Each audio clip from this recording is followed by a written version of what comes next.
Sa hapon pong ito ay tatalakayin natin ang pagkilos ng Diyos sa kanyang lingkod and how God would use His servant. So, I entitled this message as When God Uses His Servant. Kapag ginamit ng Diyos ang kanyang lingkod. Let's pray. Once again, Lord God, we come before your presence asking for your mercy and grace upon us as you have guided us through the time of singing, giving, and even time of prayer. We pray, O Lord, na kayo rin po ang sumama sa amin as we ponder upon your words. And we pray, O Lord, that you would make it meaningful to us so that we would also desire to be used of you. Thank you so much. We commit all of these things and guide my mouth and my mind and heart so that I may preach your word with faithfulness to you. Guide us as your people to be able to receive your word through the working of your Holy Spirit. We thank you in the Lord Jesus' name this we pray. Amen. I'm sure familiar kayo dun sa saying that the darker the night, the brighter the light. Diba? Pag mas madilim daw ang gabi, mas kitang-kita yung liwanag, diba, ng bituin. And that is really true, especially when God works in the lives of people, especially during dark times. Diba? Sabi nga ni Pastor Eric, dumadaan tayo sa mga ganung pagkakataon even sa ating bansa. And even sa ating society, you'd see that.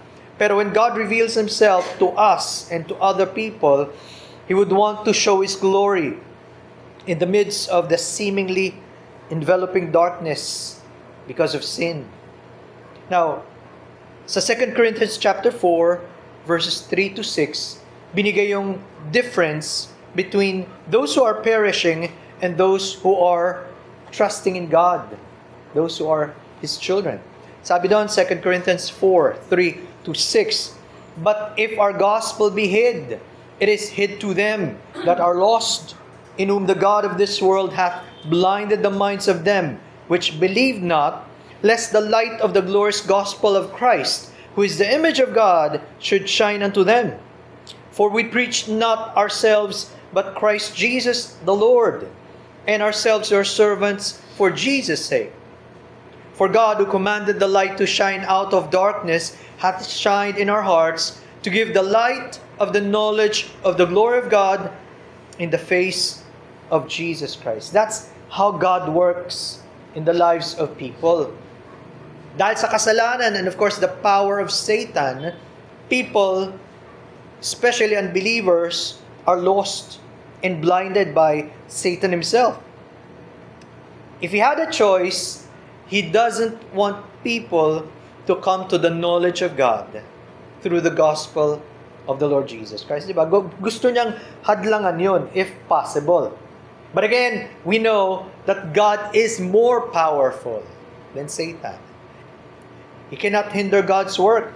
And so, makikita natin agad, the hope of men and women, hindi nga yung binabagat kanina ng mga reforms sa ating government. Of course, we need that. Or sa society, mga temporal yan eh.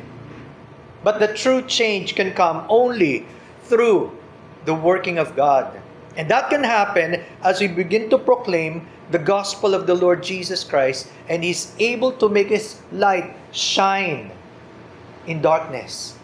At yun ang malaking pagbabago, di ba? Kapag ang Diyos na nagbukas ng isip at puso ng mga tao, then yung kanilang mga unbelief, yung kanilang mga doubts, yung kanilang mga evil intentions, mawawala yon. Again, because of God who is able to work. That's why makikita natin from this verse, if we are truly children of God, kailangan nating i-proclaim yung ebanghelyo ng Panginoon, the gospel of the Lord Jesus Christ. It's Him who must be presented. Hindi tayo eh. Sabi nga ni Apostle Paul, di ba? In fact, sabi niya, we ourselves are your servants for Jesus' sake. Imagine, why would you even give effort to reach people that you don't even know? Or people who might be hostile to God? Ayaw nila sa Diyos eh. Ba't ka naman magbibigay ng panahon? But because we are doing it for the sake of our Lord Jesus Christ. And so we are willing to do what it takes to bring them the gospel. Kaya nga, di ba, ang kapangyarihan ng Diyos, just like in Genesis when He said, "Let there be light," He can command the light to shine in the lives of men. Again, why? For the glory of God, as they come to know His Son, the Lord Jesus Christ. Ito rin yung prayer ng Panginoong Jesucristo, di ba?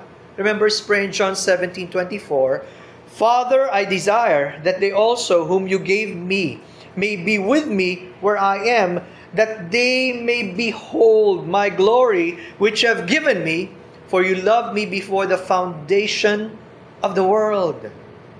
So ang purpose, para makita natin yung kalwalatian ng anak ng Diyos, ang Panginoong Jesucristo. Then we will know who God the Father truly is.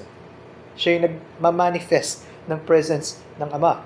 So, because of what God is doing, what God did in our lives, and what He is continually doing, He's answering that kind of prayer. Di ba?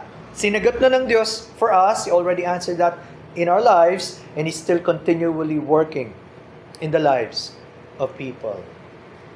Bakit ko nabanggit na kailangan yung liwanag ng Diyos? Why do we need the light of God? Because in the history of Israel and Judah, as I was reading 1st and 2nd Kings, kailangan nila to. They really needed this in the midst of great wickedness and rebellion against God. But God continued to work in their lives. Ang pinaka-main text ko ngayon would be in 2nd Kings chapter 18. Notice, according to God's working at this time, 2nd Kings chapter 18, verses 1 to 3, God would raise up a man who would follow Him.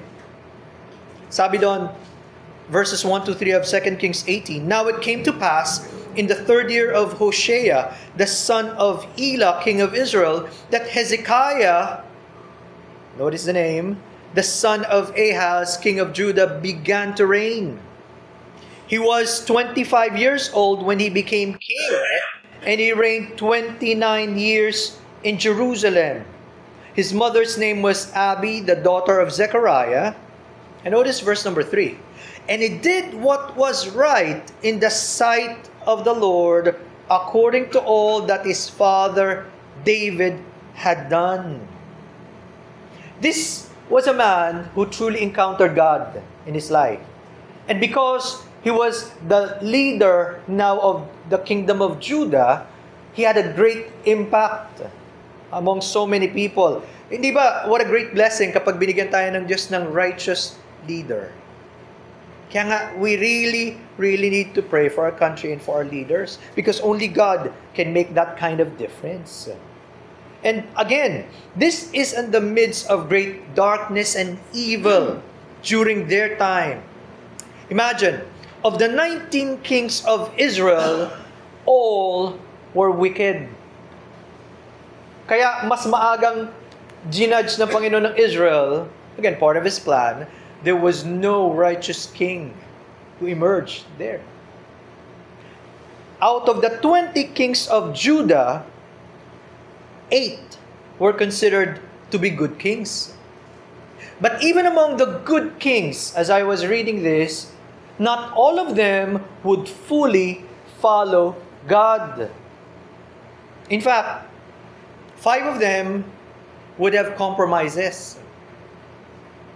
It would be common to read in 2 Kings that he was a good king, but he did not fully follow the Lord.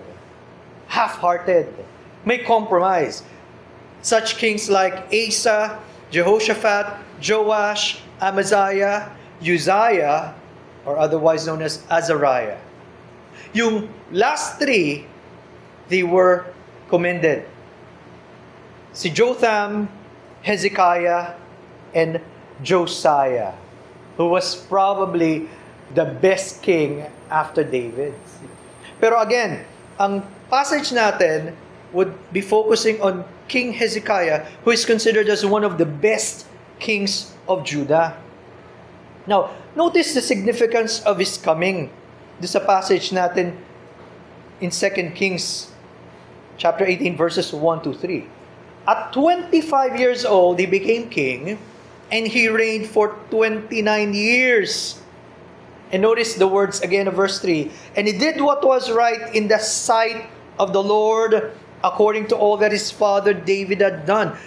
And remember, that's the real standard, whether for a leader or even for an ordinary person. What does the Lord want? How does God see me? Diba? He did what was right, not just in front of people, but in the sight of the Lord. And God, we know, can see us through and through. Alam na alam, kilalang kilala tayo ng Diyos, di ba? Wala tayong pwedeng itago. But again, that shows that he truly knew God and was willing to follow God. So, secondary na lang, of course, yung doing according to all that his father David had done. But again, David couldn't have imagined what it would mean when he decided to follow God. He was called as a man after God's own heart.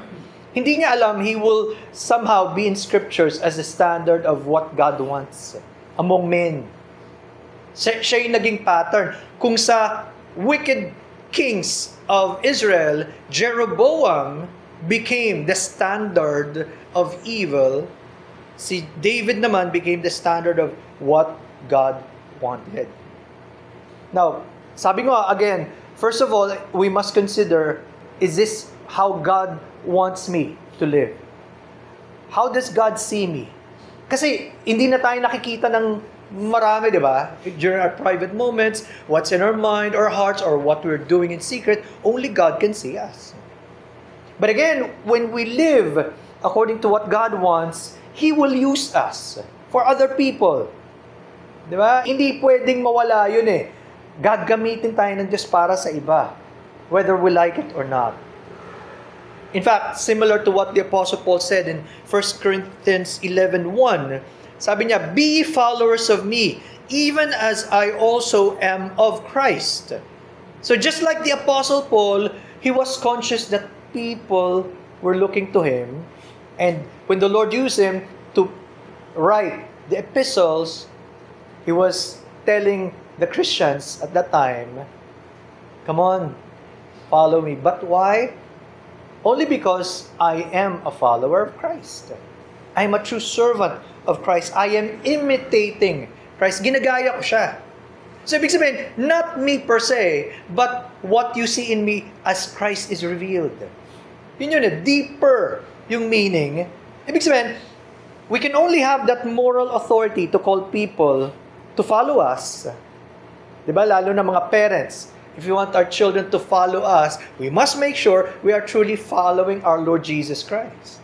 And even with other people, kung binigyan ka ng somehow responsibility to lead others, you can only encourage them to follow me simply because we are truly followers of Christ. Pag yun ang nawala, if we're not following Christ anymore, we do not have that authority to be followed. They must follow Christ. All of us must follow the Lord Jesus Christ. Now, what did King Hezekiah do to bring reforms to the kingdom of Judah? As the Lord became real in his life and God would use him, ano yung mga pagbabagong ginawa niya in the kingdom? 2 Kings 18:4 hanggang 8. Sabi dito, first of all, he removed what God hated. Inalis niya yung mga ayaw ng Diyos, yung kinamumuhay ng Diyos. In verse number 4, he removed the high places and broke the sacred pillars, cut down the wooden image and broke in pieces the bronze serpent that Moses had made. For until those days, the children of Israel burned incense to it and called it Nehushtan. Yung mga high places, these were places for pagan worship. Hindi lang dahil mataas siya, pero dyan sila sumasamba sa mga Diyos-Diyosan. They would sometimes even offer their sons. So, talagang idolatrous ang nation. Yung wooden image na nire-refer would be the Hebrew Asherah, and Asherah was a Canaanite goddess. Talagang puro pagsamba sa Diyos-Diyosan. Now, napansin niyo yun, may binabanggit dyan na Nehushtan. Literally lang, ibig sabihin, bronze thing. Ito daw yung similar sa Hebrew word Nehash, which means serpent. At ito, tingnan nyo, what a great blessing it was in the history of Israel when God commanded Moses to make a bronze serpent on a pole because, di ba, yung mga tao, they were being killed or bitten by snakes. Fiery serpent ang tawag sa Bible. And they said, Moses, pray for us. What would we do? Namamatay na sila. And then, of course, when Moses made that, he said, whoever would look will be saved. They will not die. And imagine the Lord Jesus Christ would use that even in John chapter 3 for His death on the cross. So that whosoever will look upon Him, the Son of God, will be saved and not perish. So may spiritual meaning. So it became a blessing to them. Of course, it should have served as a reminder of the mercy of God, the power of God, and of sin. Ang problem, because of the idolatrous nature of man, they made that blessing to become a curse. Pinalit nila sa Diyos. They wanted it to be a replacement for God. They worship that Nehushtan, yung bronze serpent. At ganun ang tao, di ba? Sabihin natin, we're not worshiping any idol, pero we can have idols in our heart or in our mind which would take preeminence above God. That becomes our idol. So we're always in that danger. Kaya nga, di ba si Apostle John, sabi niya sa kanyang mga sinusulatan, free yourselves from idols. Even Christians have this tendency because if the Lord does not release us from that kind of idolatry, we can idolize people, we can idolize things, we can idolize ourselves or our family or anyone so that they are more important than God. Sana i-release tayo ng Diyos doon. So, ginawa niya exactly yung mga bagay na hindi magawa ng previous kings. Again, remember, there were good kings before, but they could not eliminate those idol worship, those high places. Pero siya ginawa niya. He wanted to follow God. And then secondly, according to verse number 5, he trusted in the Lord God of Israel. Ibig sabihin, yung pagtitiwala niya was not just yung, alam niyo, mababaw. He really trusted in the Lord God. At ang sabi, in verse 5, he trusted in the Lord God of Israel so that after him was none like him among all the kings of Judah, nor who were before him. Yun eh. That's what God is looking for in His people. That true faith. Yung buong pagtitiwala sa Kanya, not half-heartedly trusting Him. Which should lead to also half-obedience. So yung faith, followed by obedience, would be honored by God. God made him different from all of the other kings of Judah. Which reminds me of Romans 12:2. Di ba yun din ang challenge the Apostle Paul when we present ourselves to God, according to verse 1, and then he said, be not conformed to this world, but be transformed by the renewing of your mind, that you may prove what is that good and acceptable and perfect will of God. God will make us different from all the others. We will not want to be like the world. Hindi natin gugustuhin yung normal sa iba. Gusto natin to be what God wants us to be. Whatever that would mean. So, it made a great difference in his life, but he had to fully and truly trust the Lord God of Israel, the one true God. Kailangan yun. So, tayo ba pag sinabing nagtitiwala tayo sa Diyos, ibig sabihin, totoong pagtitiwala? O just like what many would say, naniniwala naman ako sa Kanya, pero pag nakita mo yung buhay, hindi palaging una ang Diyos. Of course, only God knows our hearts and minds. Thirdly, according to verse number 6, for he held fast to the Lord. Yun. Talagang, yung kanyang pananampalataya would make him to continue on to serve God, to trust Him, and follow Him steadfastly. He held fast to the Lord. He did not depart from following Him, but kept His commandments, which the Lord had commanded Moses. So, ibig sabihin, he became faithful to God and to God's Word. You cannot separate kasi yung God's revelation to us through His Word, hindi po pwede na sabihin mo, you are getting closer to God, pero you don't have time or you don't have an appetite for His Word? No. Palaging ganun yun because siya yung nagbigay sa atin ito eh. And Hebrews 10:23 goes right into the heart of the matter. Bakit? Anong sabi sa Hebrews 10:23? Let us hold fast the profession of our faith without wavering. Why? For He is faithful that promised. Note the saying, John. We can only continue to hold fast to our faith, to our profession of faith, simply because God is faithful. Hindi naman tayo kasi yun eh. It is not with us if we are faithful or not because nag-waver tayo eh on our own. We are weak, but He is strong. But because God is faithful, referring to His character, and then sabi niya, He is faithful that promised. Saan ba natin matatagpuan yung kanyang promises? Hindi ba in His Word? So again, pinapakita about the character of God and His faithfulness in His Word. So, the more we draw to God, the more we will learn to seek Him, to spend more time with Him in prayer and in the Word. Yun ang gugustuhin natin, more time with Him. Fourthly, notice verse number 7 when it says, this is the secret actually. The Lord was with him. The very presence of God in him.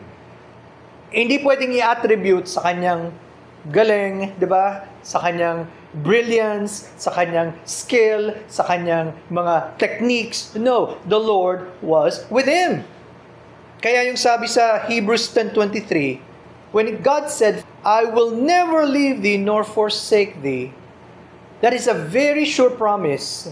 Because if there's something God cannot do, it is to lie. When He said, I will never leave thee nor forsake thee, yun yung ating assurance and confidence. He will forever be with us. He will be with us no matter what happens.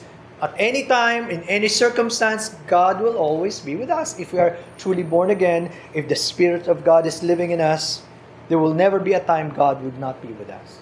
Pero tingnan nyo, dapat may epekto to sa buhay natin. Kasi pag kinumplete nyo yung verse, in verse 23 of Hebrews 10, let your conversation be without covetousness, and be content with such things as ye have, for He had said, I will never leave thee, nor forsake thee. Ibig sabihin, you become content because of God, in His presence. Siya yung pinagtitiwalaan mo sa lahat.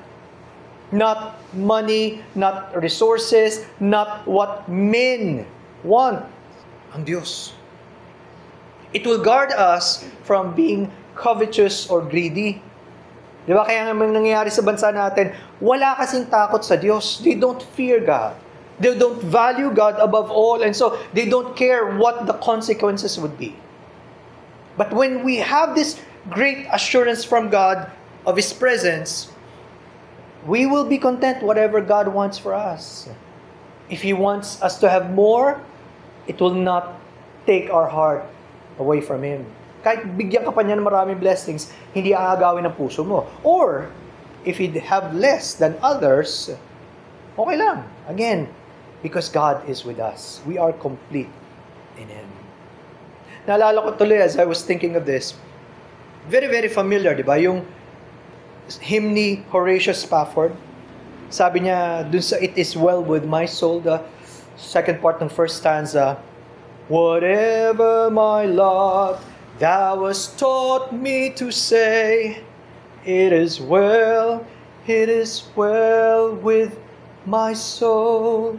Notice that part. Whatever happens, Lord, it is well with my soul. You have taught me to say that. At alam natin, he wrote this not during a time of prosperity. Not when everything was going well. In fact, tragedy upon tragedy happened. He wrote this in 1873 after a series of personal tragedies. Noong 1871, he lost his fortune in the Great Chicago Fire. So, medyo supposedly mayaman siya. Naubos because of that fire. And then, during similar time, he lost his son from scarlet fever. And Then, yung alam na alam nating story, in 1873, yung kanyang wife and 4 daughters were riding a ship, and there was a collision with another ship. It resulted in the death of his 4 daughters. Yung wife niya, nakaligtas, she was saved, and she made a telegram to him to say, I'm the only one, what can I do? Nagmadali siya, he hurried and set out to Europe to join his grieving wife. As he was sailing on the site of the shipwreck, this is where he began to write the hymn. Who can write that statement, "It is well with my soul," while you're grieving? How can that be?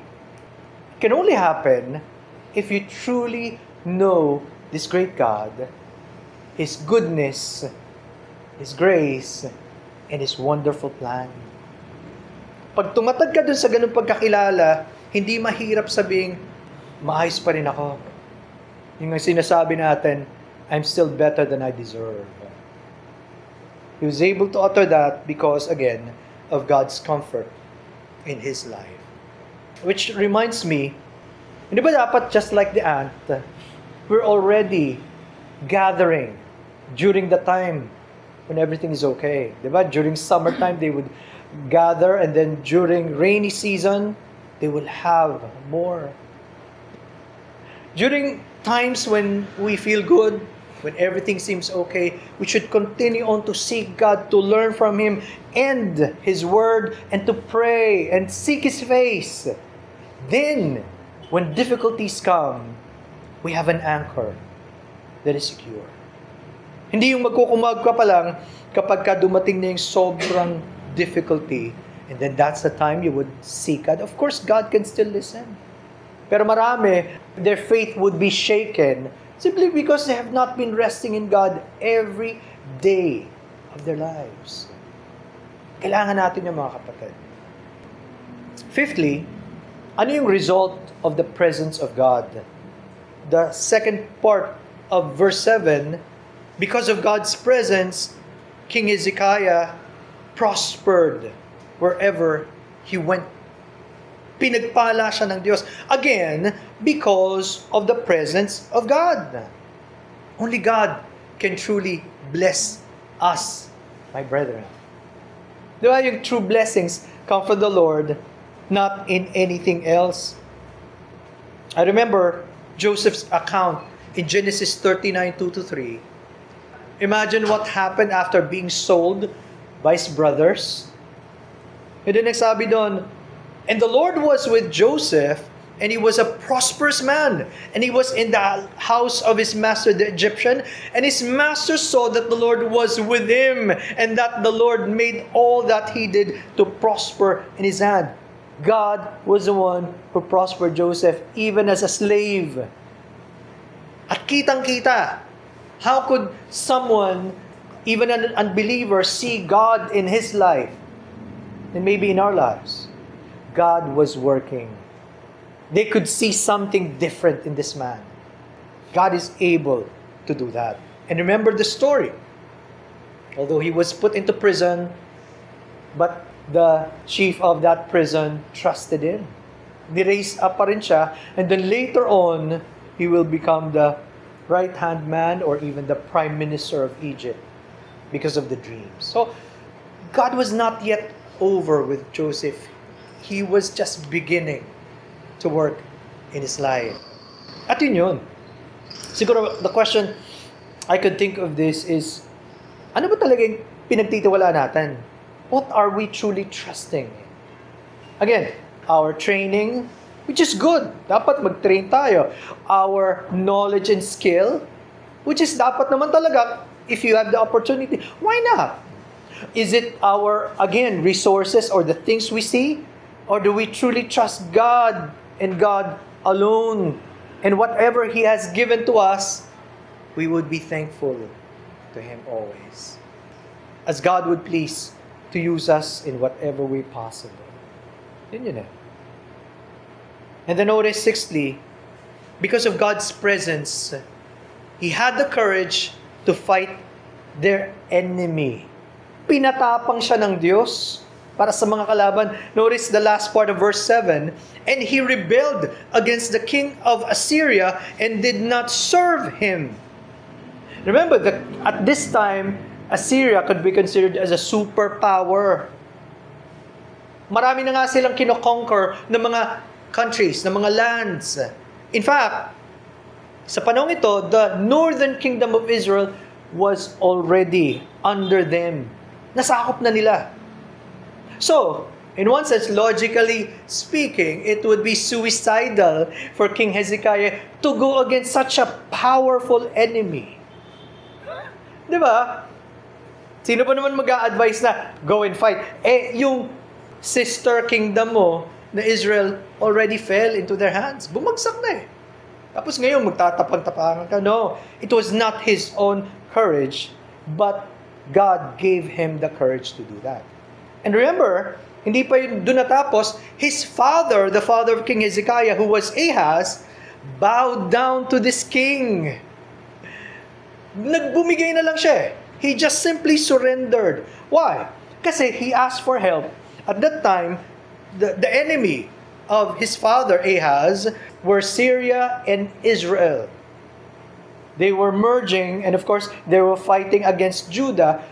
He panicked. And so, in an act of panic, he asked Assyria for help instead of trusting God. So, it has been going on for many years. They have been slave of this country, of this nation.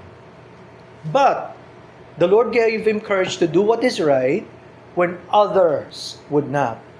Kahit ayaw ng iba. Because of fear. Sabi ni Matthew Poole, he shook off that yoke of subjugation and tribute to which his father had wickedly submitted and reassumed that full independent sovereignty which God had settled in the house of David. Di ba yun naman ang promise ng Diyos sa kanila even before? If you will trust and follow me, no nations can actually conquer them. Pero in the, again, cycle of history ng Israel and of course Judah, when they disobey God and followed after other gods, God would bring enemies to them who would conquer them.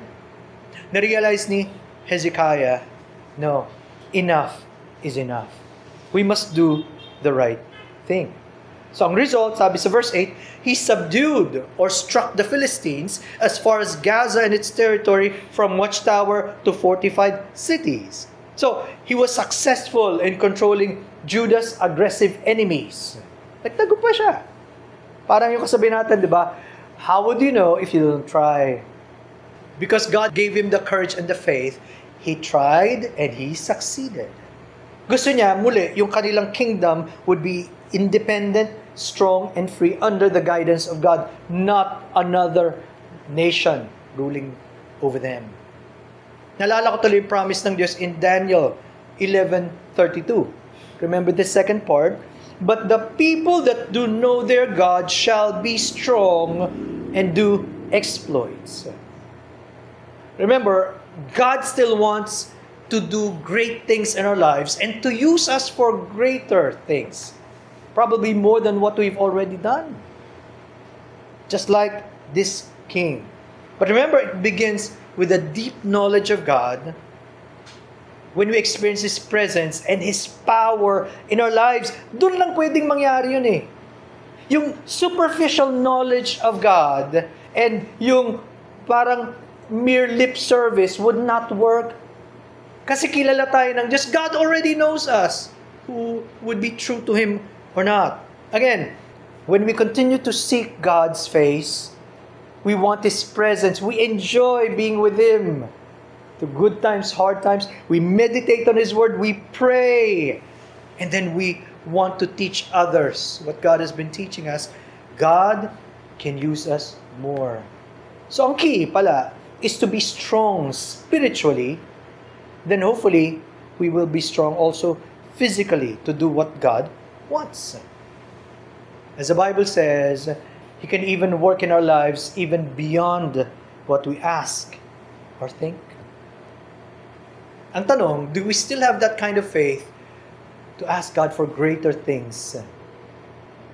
Diba, it was the Lord Jesus Christ who said in John 14:12, "Verily, verily, I say unto you, he that believeth on me, the works that I do shall he do also, and greater works than these shall he do, because I go unto my Father."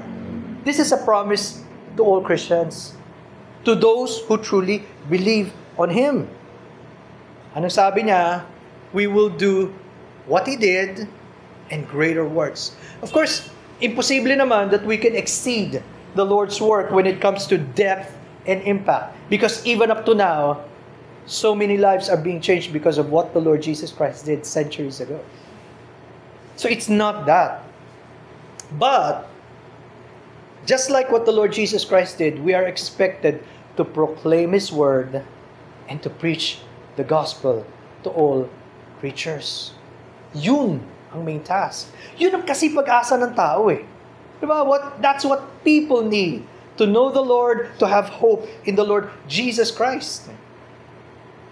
Sabi ni F.F. Bruce, "The greater works of which He now spoke to them would still be His own works, accomplished no longer by His visible presence among them, but by His Spirit within them." Yun lang ang difference. Nung umalis ang Panginoon, hindi na nila siya makita, but the Holy Spirit remained in them, and He is now living in us. That means we would have a greater sphere of influence. Sipin nyo no, di ba? Because of technology, we can travel faster and further.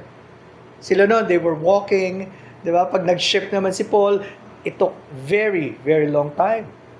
And again, because of technology, you can be seen in different parts of the world.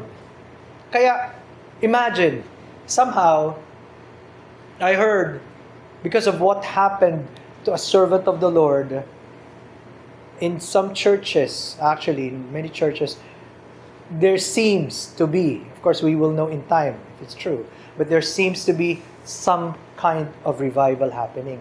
When Christians are dedicating themselves to God, di ba, naalala nyo? Again, I mentioned sa Sunday school when Jim Elliot and his fellow missionaries died for the cause of the Lord, it spread that fire. So many Christians dedicated themselves to become missionaries to serve the Lord. So many Christians are becoming serious. And then, even unbelievers who have not heard even of Him, now they're considering the message. God is able to work in different ways. Kumbaga, if we are willing to trust the Lord and we are truly seeking Him, He can use us in greater ways we probably have never imagined before. Pero it begins with our true trust in the Lord and desire to follow and honor Him. Sana ngayon na yun.